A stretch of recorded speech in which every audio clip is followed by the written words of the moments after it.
Hi, everybody. Bob Sokoler, Sokoler Team Remax Properties East on the next Louisville Real Estate Show. 11 chores you've been doing all wrong. Really. Buying or selling, we can help you. Call or join me, Bob Sokoler. The Louisville Real Estate Show this Sunday, 8:30 a.m. on News Radio 840 WHAS. There he is, ladies and gentlemen. General Crosby. People walk in just before I was getting on here. You get walk-ins there? I do. Nice. Let's see. How do we turn this around? Maybe. Unless your screen is locked. Yeah, I always do that. Oops. All right. I had lunch today. I picked up some chicken. I don't even know the heck is the name of it. From Core Life? Royals. What do you mean you don't know what Royals is? I've been talking about Royals for like 6 years since they've opened up. They're incredible. They're incredible. It's the best hot chicken in Louisville. Yeah, I had the it's the only hot chicken. It's honestly better than most hot chicken I've gotten in Nashville. I mean, I'm prepared to say it. Yeah. They had this salad on the menu. We do have some connections of knowing people there, but it's phenomenal food. I know a bunch of people there. One of the owners, friends of ours. I wouldn't necessarily say I like it better than Prince's, because Prince, Prince's. Okay, it's an original, but I'm saying pound for pound, it's my go-to any day. Absolutely. They had a kale salad that I was all about. They changed it a little bit, but you can still get it customized. The new one on Shelbyville Road is one you're talking about. Their other salads are fantastic. Oh, they're all right. You do a potato. Enough with salads. Let's get this show under the road. My language. I'm hungry. I haven't eaten today. I'm too busy. Right, sorry. Here we go. Stand by, everybody. And News Radio 840 WHAS. Good Sunday morning. Bob Sokoler, the Louisville Real Estate Show, back with you again till the top of the hour. With us, Chuck Crosby, the Crosby Law Offices. Hello there. You can reach Chuck at 499-6360. We're doing our shows via Zoom because of COVID. And so Chuck's from his office. Brad is from his office. Brad Lawler, that is, Home Team Inspection Service. They come in as vets. Well, they come in as vets because they are, and they come in as a team, and they do a great job. You can reach Brad and his folks at 844-411-TEAM. That's 844-411-TEAM. Morning, everyone.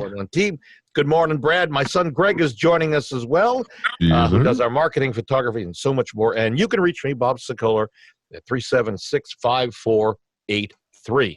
By the way, we're recording this. It'll be on YouTube if you want to see a replay, because there's some pre-show banter, which we were discussing, some really good restaurants, and then some after show we'll have. LouisvilleAnswers.com is the place to go, www.LouisvilleAnswers.com. So the big news, really, quite frankly, is the market. It's continuing to outperform. And then I don't know if you folks have ever heard of MRED. That's the Midwest Real Estate Data Group. It's a real estate group, the nation's largest multiple listing service. They service Illinois, parts of Wisconsin, and Indiana. They announced 2020 was a record year in sales. The heartland of the country. The unbelievable. Agents are saying they conducted $43 billion in business in 2020. That's the most since that MRED was founded in 2008. It also marks a 14% increase over the previous year, or record, in 2018. And we should point out, and this is the lead-in, that here in the Louisville area, we hit an all-time low in the number of listings that are on the market. Normally we're 3,000 or so. We were 1,552 as of mid-Wednesday. That's just to give you an idea. That's half of what should be on the. So understand that strain with the fact that we're having record sales and we're seeing a lot of business, but that's how fast you need to be, because there's no homes on the market. And when they come up, the good ones go very fast if you're positioned. We listed one low 300s, sold in less than a day, actually probably 4 hours after we got the marketing up. The pictures were phenomenal, over the list price. So amazing, absolute amazing deal. So just know it's happening all around us. So if you're looking to buy, we can help you with a number of agents that we have that will get you out there. But more importantly, if you're thinking about selling, we can get this job done quickly. Let's go to first Brad Lawler in terms of the number of contracts that you're doing with regards to inspections. And we were talking before the show started, you're swamped. Yeah, it's been a tremendous first 2 weeks of the year. Volume's up quite a bit, and over 2020, and 2020 was a record year for us to begin with. So, been very, very strong. It's feeling more like mid-March right now than it is mid-January. How about you, Chuck Crosby, doing those closings over at your office? Yeah, it slowed down for about 2 weeks. Then we were just doing a few every day, but it's picking right back up. So I would say March. I would say more like a March. Absolutely. We don't know what the impact of COVID will have on the rest of 21, but we do think that there's certainly a difference of the feeling of homes selling so early in the year. So, and I keep telling people, we see this usually as a lull, and we saw like a 2 week lull, like the new year. Everybody was like, okay, Christmas, let's get through it. Yeah, but usually it's a 2 month lull. Yeah, usually, January, February are usually times I can go somewhere. It absolutely feels like March. I posted my schedule on Instagram the other day because I was amazed looking at my log of how many listings we've had come in, how much marketing and time I've spent behind my computer. And it's like, wow, this is really more like March. Here's the concern for everybody. So I talked to 2 people this past week who had talked to a number of agents, and I don't mind competition. In fact, I love that. But in these 2 cases, they were told by other agents to wait until spring to get their home on the market. I said, ooh, no, don't. I said, because there are more buyers out there at that time in spring. And so that's fine, but there are also a lot more homes on the market, and you're up against more competition.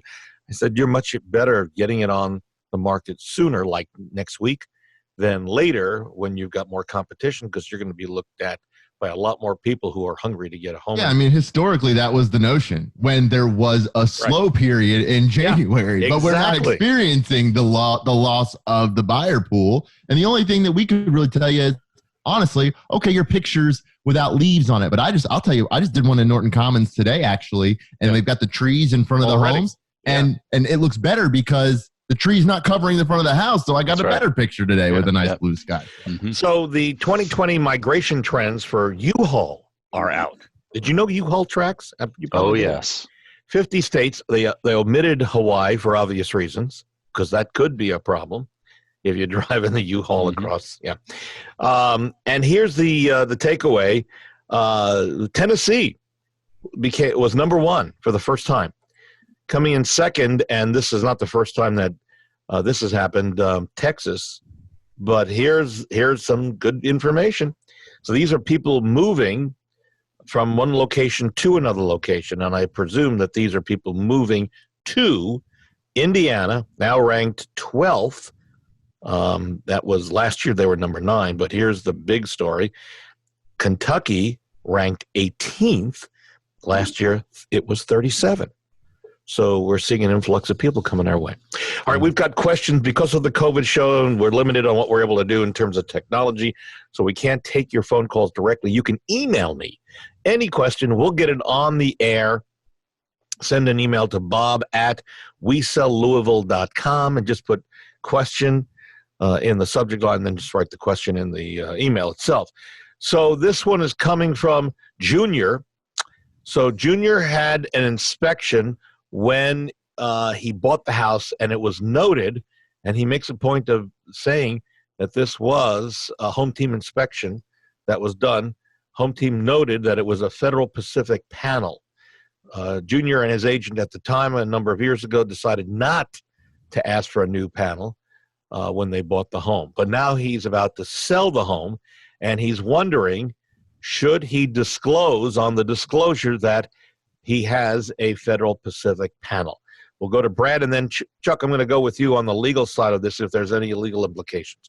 So, Brad, thoughts? Yeah, well, on the disclosure form, we're not probably going to see the disclosure anyway. We typically don't, but as the inspectors, every inspector in this market's going to make a notation on the Federal Pacific panel, that there could be, some challenges with it. The problem now is that those panels are coming up on 40 years old and are needing upgrade anyway. So anybody who's new to the show, Brad, if you would take a minute, explain it's Federal Pacific, or They go by another name. We understand. Well, they refer to them as stab lock panels. Okay. If you open the panel up and they have a bunch of orange switches and they're all facing to the outside of the box, that's going to be what's called a Federal Pacific or an FPE panel. The problem is that there were some potential fires that were caused by FPE panels. Doesn't mean that if you have an FPE panel in your house right now that it's going to burn down tonight, but the breakers didn't trip as they were supposed to. So FPE stopped selling those in the U.S. back in the early 80s. But since then, people have been upgrading them and changing the panels out. You can't get replacement parts for them. There's, people tell you they're available on Amazon. They're all coming from Canadian sources because they still sell the version of the FPE panel in Canada. But here, it's time to upgrade them. Electricians are going to be split. An electrician will come in and look at it and say, look, there's no overheating. There's no overloading of it. It looks fine. The next electrician will come in and say, even if it looks fine today, you need to upgrade it because it is a potential danger. Because you've got a paper clip connecting that circuit right there. Yeah, maybe. Yeah. But Yeah. Brad, so let's back up. The problem that I had heard with the Federal Pacific panel was that the breakers had, because they went out of business here in the United States, the cost of putting in a new breaker was so high that people were using other circuit breakers that were not made for the panel, and that was creating the short and the problem. Is that it? Well, they're hard to replace with other circuit breakers. I don't see that as often as I see just circuit breakers that are, just trip constantly, and people just keep dealing with that. So the parts that you see usually are coming from another source overseas, and you have no idea what's being put into those panels that is making it work. You don't think, is it not possible to go to a Canadian supply house or something and get that's where a lot of the sources are right now. People are just bringing them in from Canada. Again, Federal Pacific never admitted that there was any problem with the panels. That's the one thing to note. They never admitted a problem. They still sell them in Canada where they are deemed safe. Hey. With 10, there's probably tens of thousands of those panels still in the Louisville market. Yeah. We're not hearing about homes burning down every night because of them. But if I was a homeowner with a 40-year-old panel, I'm going to be replacing that panel anyway. And if for Junior, probably the better idea is go ahead and replace it, show the receipt that it was replaced, and honestly, you're taking a lot of the doubt out of the next buyer's mind. Unless there's other challenges with the electrical system, which again the home inspector is going to find those things anyway. Let's move to the legal side of this. Again, Chuck, it's not on the disclosure to disclose the type of electrical panel that you have, but should Junior disclose it anyway there's an area there that he can write in, and would he, if it's flagged in an inspection, since he disclosed it, would he have to have it replaced or repaired if it's even possible?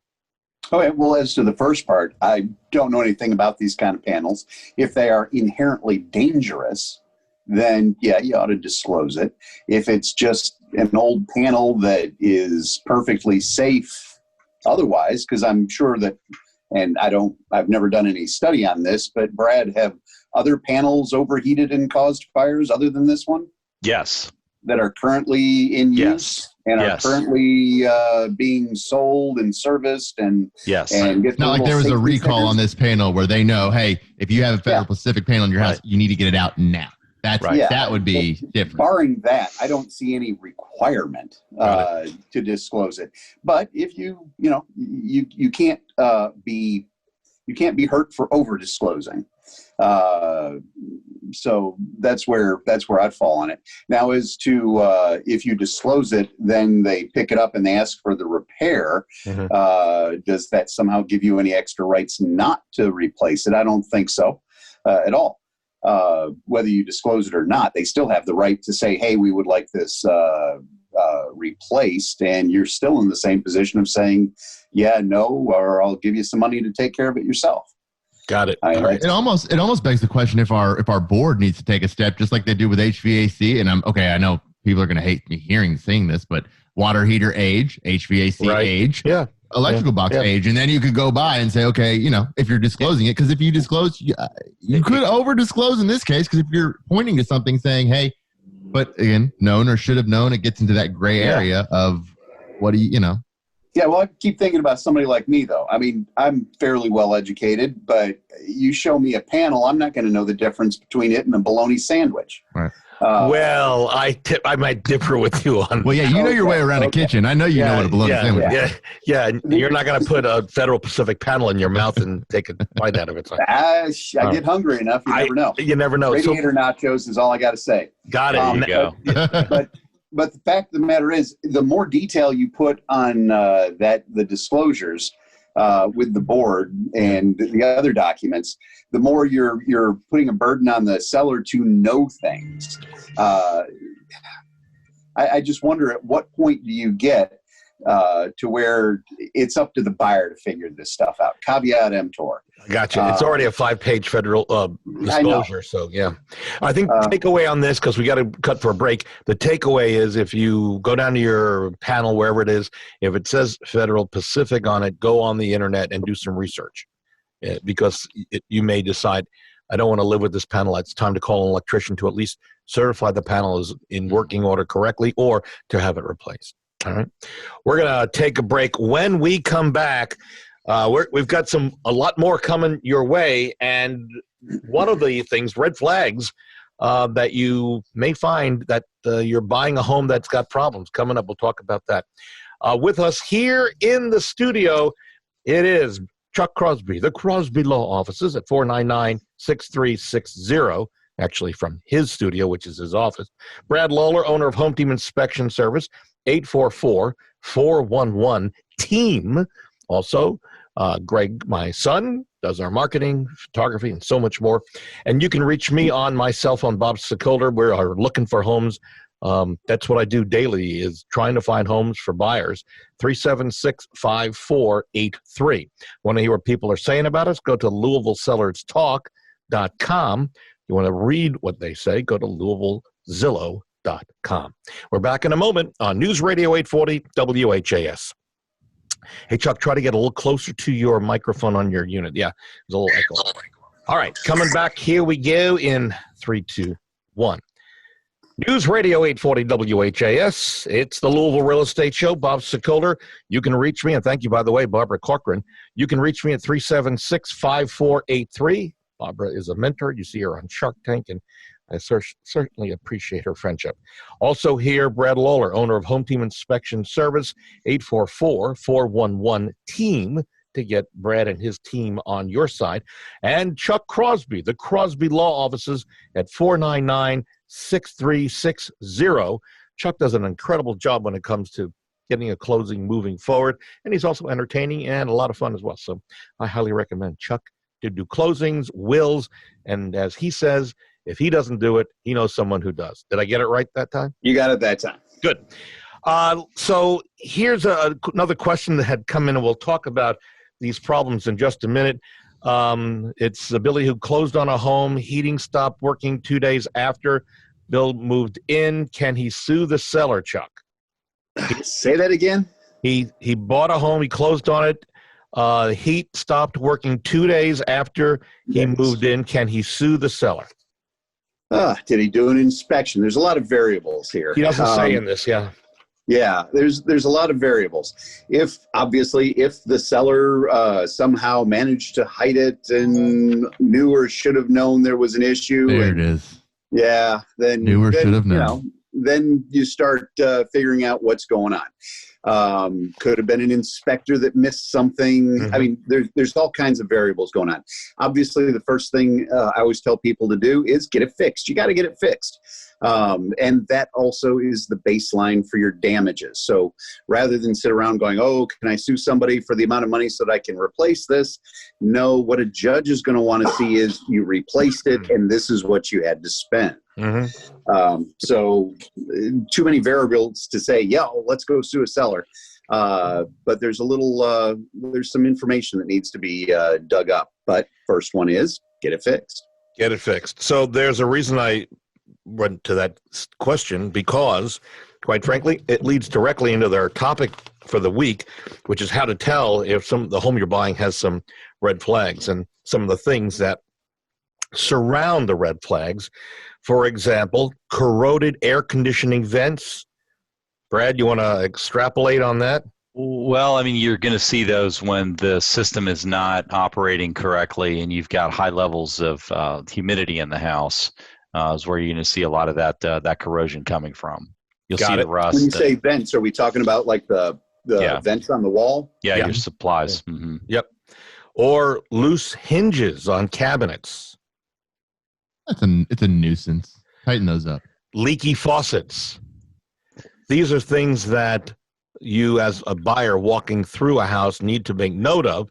Sellers, these are things you need to take care of prior. Well, these are some of the most important poignant reasons that you do a walkthrough, and you make sure, hey, does it feel like the HVAC is working properly today? Maybe you do 2 walkthroughs over the course of a week to just verify that, hey, if it's in question for an older home, for vacant homes especially, check the water and all that kind of good stuff. I'm sure Bob will go through the list, but this just ties directly back in. If your HVAC or your heating stops working 2 days after, it goes back to Chuck's question. Well, what did you do? What are the X factors? Right. Did you go through and do a walkthrough? Did you do an inspection? But we're talking at the time of walking through, looking at the house for the first time. Just looking. Okay, gotcha. Before. Yeah.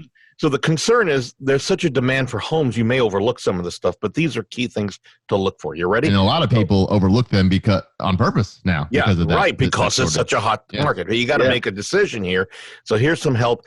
Buyers, these are things to look for. Sellers, these are things not to have around or fix, is what you should be doing. If you see a dehumidifier or an air freshener, so a dehumidifier working in the basement or an air freshener's around the house, what are we thinking? It's a sign of, Brad, you want to jump on it? Well, if you've got actually one dehumidifier in a basin probably doesn't throw me off, but when I see 3 or 4 of them running and they're on full blast, then I know I've got water coming in from somewhere that's creating a moist environment in the basement. I've got some issue going on with water. Why would someone have a dehumidifier? Just one though. Well, I have one. I have one in my basement just to So do balance out the just to balance out the air in the basement, because you don't have as much airflow down there as you do on the other levels of the house. Yeah, I've got one in my basement that I've never turned on, that was there when I bought it. Yeah, it's been several years now, and I've never needed it. Now, finished or unfinished? Because I often see when I'm shooting homes in unfinished basements, I see it. I think visually, I see it more than in finished basements. And I've got it unfinished. Okay. Ours is unfinished space, so I don't have as much conditioning in that space. Yeah, same here. Ours is finished, but it's like in the cat room.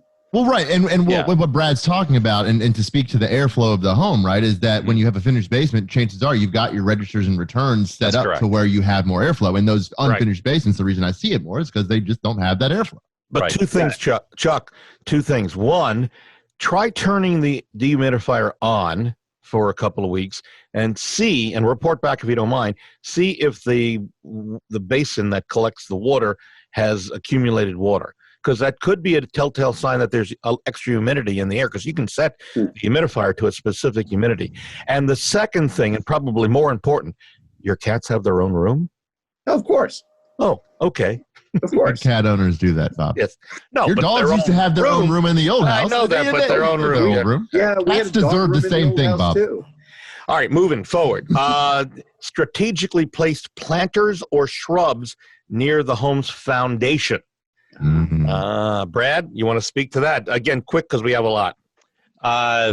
Well, that's just going to be a cause or a place for pests, a place for other sort of growth around it. Or cracked foundations. Yeah, you're hiding something. Not a great idea. You want to kind of take a look to see why it's there. So how about freshly painted trim? You want to make sure that wooden window frames aren't damaged. A lot of times people paint over rotten wood and think nobody's going to see that there's something rotten in those windows. That's right. When a lot of times you'll see paint and no caulk, and the paint only covers it for a few days before it expands back out, and you'll see that they've tried to cover up wood rot.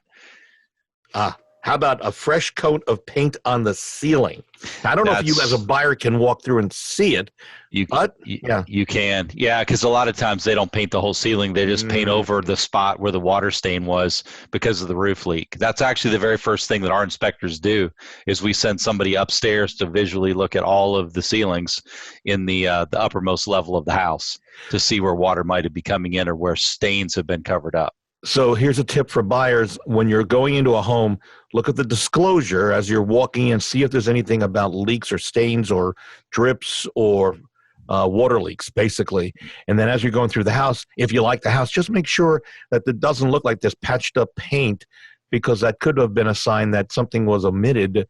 And if you've got a good agent, somebody from, like, say, our team, we are trained in making sure that we're walking through with disclosures and we're looking, okay, this doesn't match up, this, that, and the third. If you've got somebody on your side, they should be looking at that stuff for you and letting you know.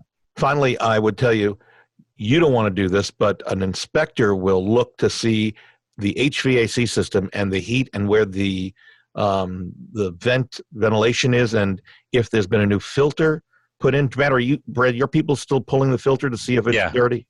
Yeah, we pull every filter just so that we can tell the buyer what the size of it is so they know how to do maintenance on it. But that's another big telltale for the inspectors. I'll tell you, I mean, if you want to know the secrets to helping with a home inspection, sellers, make sure you take care of all the little minor plumbing leaks. Just fix them. They don't cost much to fix.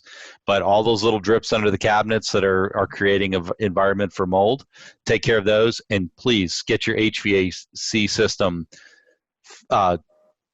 maintained or serviced before you put the house on the market, because at least you're showing us that you're doing some maintenance on the house. But when we see impacted filters with air that can't even get through it because it's a filter that's, 9 months old or a year old, then we know the rest of the house hasn't been maintained either. I will tell you, I tell our sellers to change the filter a week before you put the house on the market. Yep. And then change it on a regular basis, but don't change it the day before an inspector comes in, because then they'll know that you're basically gaming the system. You're trying to impress them.